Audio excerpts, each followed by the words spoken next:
This is the lift bridge across the Willamette River, and it's been converted to a bicycle and pedestrian travel now. And this little map shows a little bit about how it got started, or where it's at, that is. Probably can't read the really fine stuff, but I'll come in close.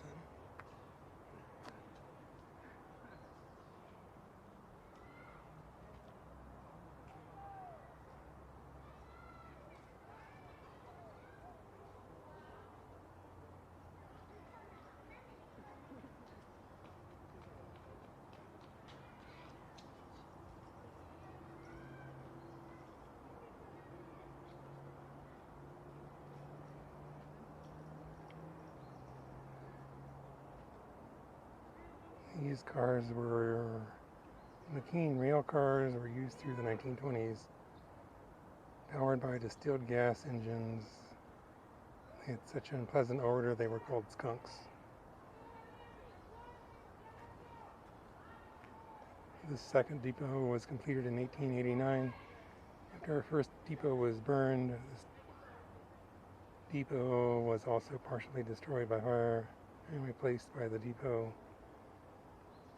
we know today. The McKean car to Dallas passes over the bridge in 1920.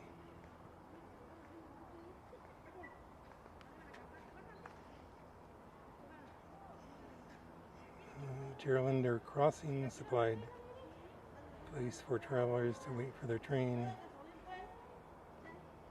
The rails were seen here are running south to Corvallis. In the distance, Salem tracks east, not visible, are on the left in this photograph, Dallas to the right.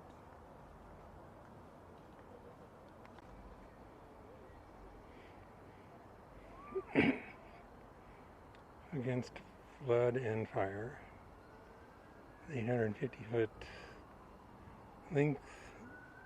feet in length continued west from the bridge structure, and a gentle arc to the south is designed to be 5 foot above any unexpected high water, originally extending over a floodplain of farm fields, sawmills, down the center of 2nd and Murdoch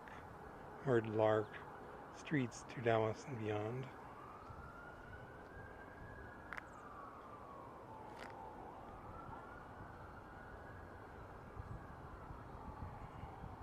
During the 1948 flood, the trestle captured a structure displaced by the north flooding current. Looks like part of a house. This lower one, 1913, this depot was near the trestle among empty fields and sawmills in the rural township of West Salem. Charring from the 1975 fire is still visible in the trestle timbers. I'm not going to go through all of this. This is the walkway onto it, so this was where the rails would curve onto the bridge. And this thing where people are coming up is just a pathway added. Panning around, this would be going west into West Salem. You can see some of the structural elements of the bridge as it curves out to the right.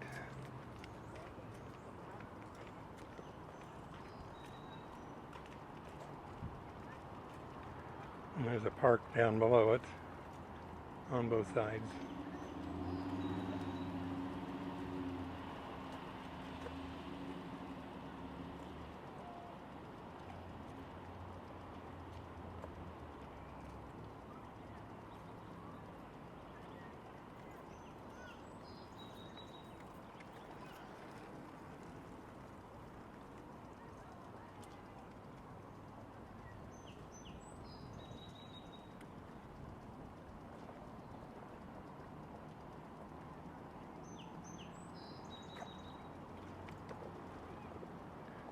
You can see the bridge coming in, the pilings in the river.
The snow is cottonwood, just in case anybody wants to know.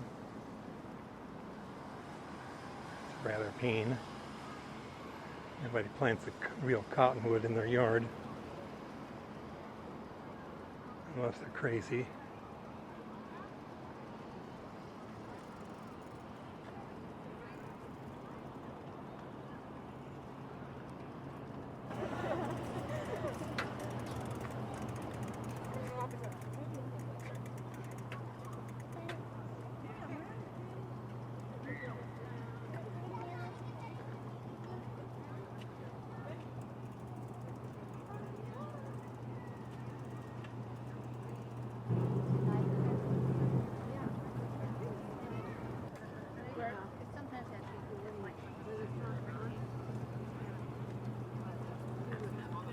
I know, I just said that. It's so small.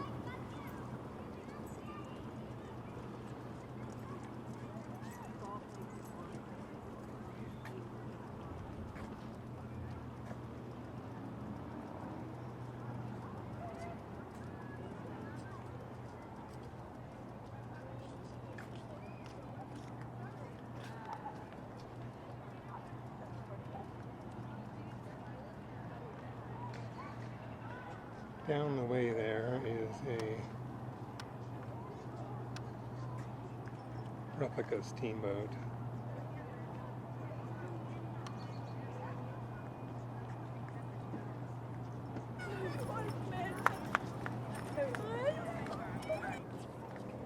Continuing the walk on.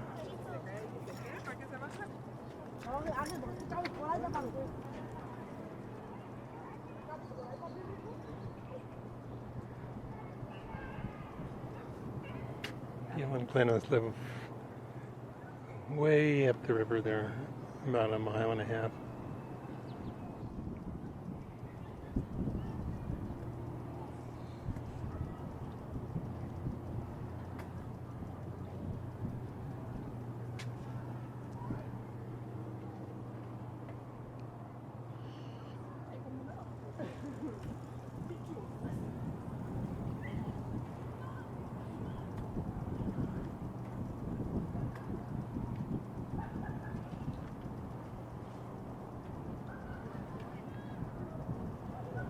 This is 1912 up there on the upper part of the bridge.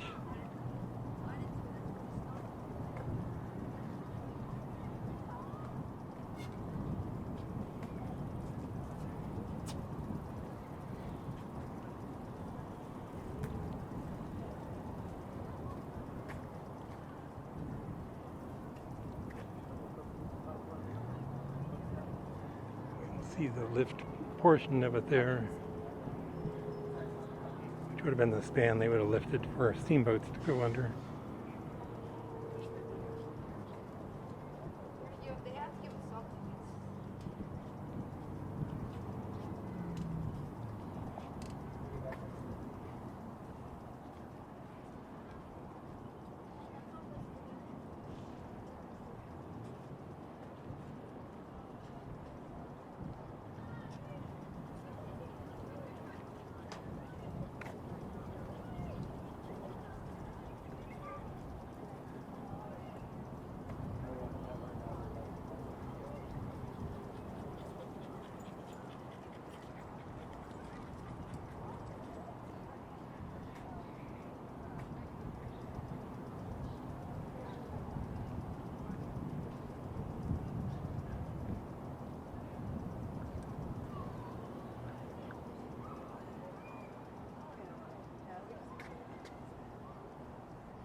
There's the counterweight for one side.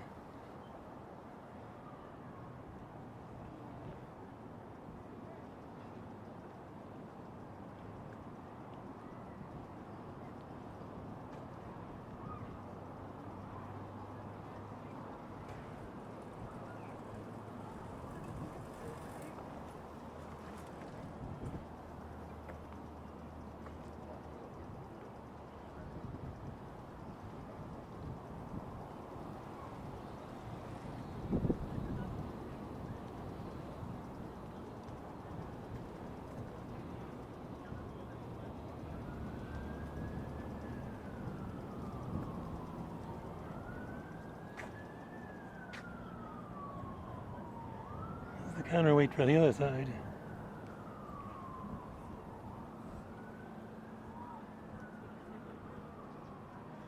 So this portion of the bridge would have been raised that I'm standing on.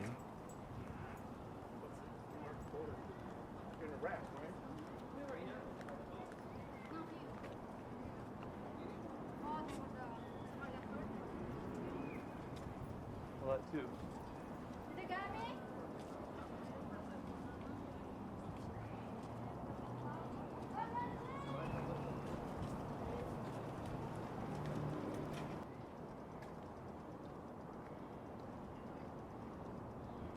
This guy down here playing the guitar was particularly bad.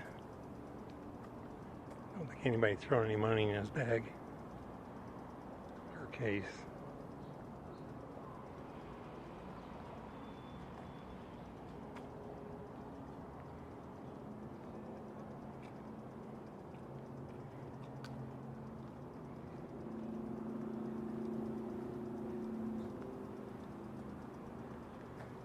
This is the other side. There's one more picture to look at. This is the plaque on the other side. This is on March 15th, 1913. First train crossed the Union Street and Helen West crossed to Union Street with Helen West, daughter of the governor, posing on the cow catcher of the locomotive during the celebration.